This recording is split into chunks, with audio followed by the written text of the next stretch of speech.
I'm Dr. John Kruse, and today I'm going to be talking about screen time, social media, and ADHD, the messy connections among them.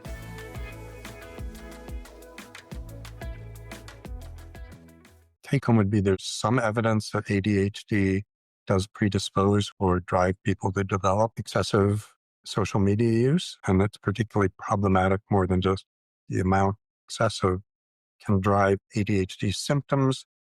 There's some debate as to whether it is just increasing symptoms of impulsivity and attention hyperactivity, or whether it's truly generating or pushing more people who are subsyneural into full ADHD criteria category. Clearly, there may well be a host of confounding factors that drive social media use to be excessive and ADHD in individuals. It's a good idea to be monitoring and be aware of what your use is, and if it feels that it is excessive, interfering with other activities, and particularly interfering with sleep, then it's probably a good idea to work on strategies to curtail it. There is a big blurring between studies that are looking at screen time, which in America of today, the average teenager is spending something like 7 to 8 hours, the biggest chunk of which is social media on a statistical basis.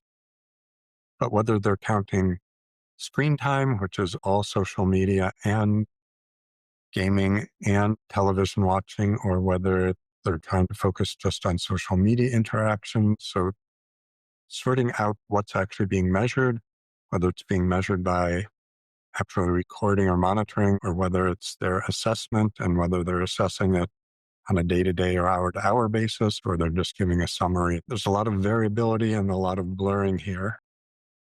Second big issue that I found trying to dissect the literature, defining what is excessive social media use and or problematic. So excessive is usually just a measure of how much time, and if you fall into the top 10 percentile or quarter percentile, you can define excessive how you want on absolute objective cutoffs there. The more difficult category is how do you define problematic social media use? So some of the problematic social media use studies are using a model with addiction-based criteria, whether you're doing it to an excessive extent and that it's interfering with other social work or other obligations, whether you've tried to cut back and are unable to, whether you crave it when you're not doing it. Other researchers define problematic use differently. So we know there's a whole host of behaviors that are a problem online, as many of them are on the real world, and that people with ADHD are running into these problems both online and in the real world more commonly than non-ADHD peers. So things like bullying others, being the victim as a victim of bullying, sexting, doing other risky or inappropriate things online. Clearly, people with ADHD in several studies are not just sending more messages from more different accounts. There's more swearing, more profanity, more candor or more bluntness in saying things that maybe aren't wise in retrospect to say, communicating messages at hours late at night, which indicates they're not probably getting good sleep as well. So again, very different measures and different studies as to what is problematic social media use. And then the third big issue is that some studies use just does a person meet full criteria for ADHD, yes or no? And others are using ADHD rating scales to find a symptomatology of impulsivity and attentive hyperactivity. And if you're using a collection of symptoms, then it's easier to tell is this getting worse or better, rather than if you just have an absolute cutoff. You may be, again, just looking at behaviors rather than someone who really, truly has ADHD.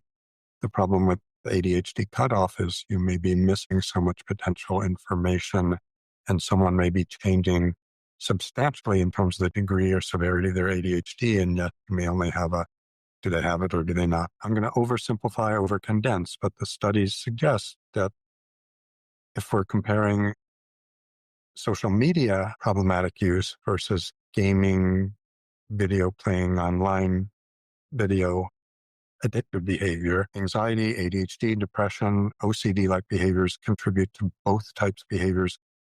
But actually, ADHD has a stronger effect than these other conditions in terms of driving social media excessive problematic use than it does driving, so that the impact of ADHD rises above these other anxiety, depression, OCD factors when we're talking about social media use versus gaming behavior. Clearly, adolescence is the time most commonly people develop a social media use problem. It's substantially less common in preteen years, can certainly exist all across the age spectrum, but the older you go, the less likely. Also, the higher educated you are, the less likely you are to develop problematic social media use. And there is a gender bias. So unlike the problematic gaming, which is heavily skewed towards males, problematic social media use is skewed towards females. Females with ADHD are even to a larger extent more likely than females without ADHD. So the neuroscientists trying to look at this connection here say that adolescence is a time of there's a strong drive towards socialization. So until early teenage years, our parents and our family are the primary social context and who we draw most about. And these are overgeneralizations, but they are fairly robust and strong across cultures. We draw on our families for who we're connected to, who we listen to, who we're spending time with, and that switches to peer group during teenage years. Areas of brain involved in socialization are undergoing substantial change and growth during this time. Throughout adolescence, there's also the reward system seems to be undergoing substantial development. So things that are rewarding, exciting, giving you dopamine hits have a bigger impact at that age. Delayed gratification systems are not as strongly engaged.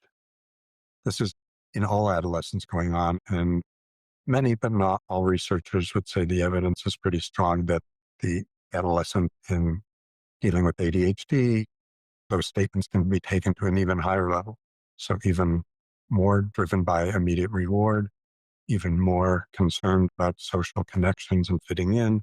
And yet overgeneralizations, but kids with ADHD are more likely to be rejected by their peers. They're more likely to make social mistakes, either blurting things out, cutting people off, or saying things overly candid, hurt people, or intrude on their space. Kids with ADHD and adolescents are faced with even stronger feelings of already being rejected socially, and yet a strong drive to be connecting socially. Surveys have indicated that kids with ADHD actually have a preference for interacting on the internet rather than face-to-face with individuals. People with ADHD on measures of loneliness in childhood, adolescence rate higher, social rejection higher. So in some ways, we could see social media as a way to self-medicate. People with ADHD find it harder to resist distractions, and particularly with cell phones being ubiquitous, you are constantly being pinged, reminded. And again, that's not just a reminder of something exciting, it's a social connection, something exciting. So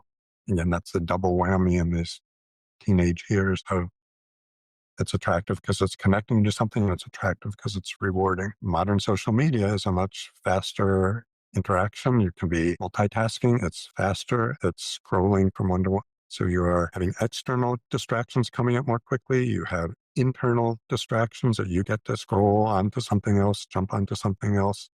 So all of these ADHD factors may be contributing to problematic social media use. Still looking at what's happening in early childhood years, there's a good correlation between the amount of time you're spending in front of a screen. And you may question it, one, whether that's social media or not. Slower cognitive development, poorer effort for control, poorer verbal development and communication skills, poorer self-regulation of emotions, and less pro-social interactions. Again, all this within an early age. And if we look at later age groups, correlation between absolute amount of time and ability to pay attention, a number of executive function skills seem poor, correlated with the amount of time spent in front of a screen. Poor language development, again, decreased happiness and increased loneliness the more time you're spending in front of these screens. Now, some of these, again, are going to be merely correlations rather than causation. So some studies which have tried to pull out confounding factors, connection is much stronger with problematic social media use rather than just absolute screen time. It's like one study looked at kids at ages 2, 4, 6, how much screen time they were spending. If you just measured it directly, kids spending more screen time were much more likely than their appears at age 8 or 10 to have an ADHD diagnosis. But if you corrected for the mom's education, whether the mom was smoking during pregnancy or using alcohol during pregnancy, if you correct for was child born prematurely or not, if you correct for gender, then there was no correlation between how much time they were spending on front of screens and whether or not they had ADHD. So these host of other factors, which may again be driving both screen time and the development of ADHD, may be confounding, confusing. And again, it makes it really hard to sort out causality or whether it's, again, really the screen time causing this or whether they were spending more time in front of the screen because mom was neglectful or distracted or frustrated or depressed. I'd say regardless of how strong it is that ADHD is driving problematic use or problematic use is driving ADHD, there's clearly a reinforcing feedback loop problem. So again, if you are having problems in this area, it does make sense to try to assess whether you're having a problem and to do something about it. So one of the most standard treatments for anything with ADHD is to apply stimulant medications because that helps reduce driving accidents. It helps reduce absenteeism at work. It helps reduce suicide. It helps reduce a whole host of negative outcomes with ADHD. To my knowledge, I have not found a single study yet looking at whether medications such as the stimulants actually help someone regulate themselves more and pull back or withdraw from problematic behavior. It makes sense, but no proven data there, unlike most of the other areas we've talked about. Parenting behaviors have a substantial role in the development both of ADHD symptoms and problematic social media use. Many kids with ADHD have parents with ADHD, one or more parents. ADHD parents themselves are less able to control their own social media use, so they're less good role models for their kids. One of the desirable styles is called an authoritative. So that's setting limits, being gentle but firm and saying, this is reasonable for you to behave, do or not. And there's a over tendency of ADHD households to adopt either excessively lax and loose and no restrictions, and anything can happen, or an authoritarian, not authoritative, but authoritarian, where it's excessively negative, excessively rigid, excessively controlling.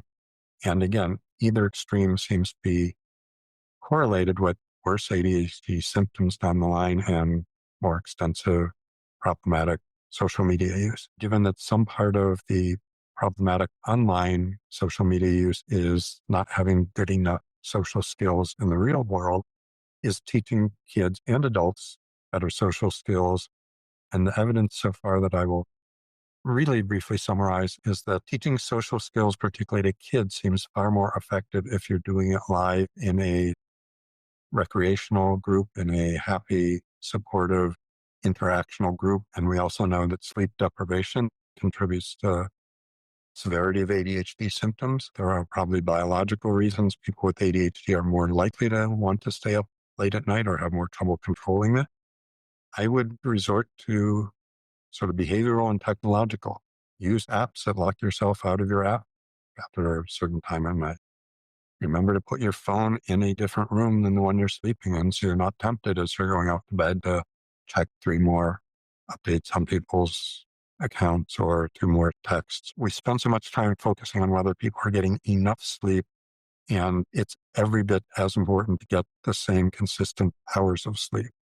So if you're used to sleeping 8 hours from 10 p.m. to 6 a.m., but you stay up 4 hours late and try to sleep from 2 to 10 a.m., those hours of sleep are not as restorative, not as refreshing. There's a little bit of work trying to look at the benefits of screen time versus screen time. So one of the things that's shocking is the average shows that young people are spending more hours a day on the screen than they are spending hours a week outside. So less than 7 hours a week on average outside in green time, more than 7, 8 hours a day in front of a screen. One study, again, this is not particularly ADHD individuals, but just looking at a classroom, spending a week at an outdoor retreat center versus their kids who were in an alternate class who didn't get to go on the trip, a number of measures of ability to read social interactions, and emotional intelligence seemed to be improved after just a week of being away from their screens, whether that was because the kids were forced to be interacting live more hours a day, or whether it was absence of the screen, or whether it was actually being outdoors and doing it. It's hard to know or decipher. I think that all are having some effect. Most of the time, people are fairly sedentary, and we know that physical activity is helpful for ADHD or lessening ADHD symptoms. We certainly need more research on this, but even more research, it's going to be hard to ever eliminate all the confounding variables, and we're not going to get to do the ideal social experiment. So let's take 115-year-olds who've never been on social media and let them go wild on it, starting at this point, compared to a control group who still abstains from it, and seeing what extent of ADHD symptoms we're doing, starting with a group of ADHD kids, how they may use social media differently. We can't control all the variables. That doesn't mean we won't learn more. So stay healthy, stay happy, and I'll be back next week.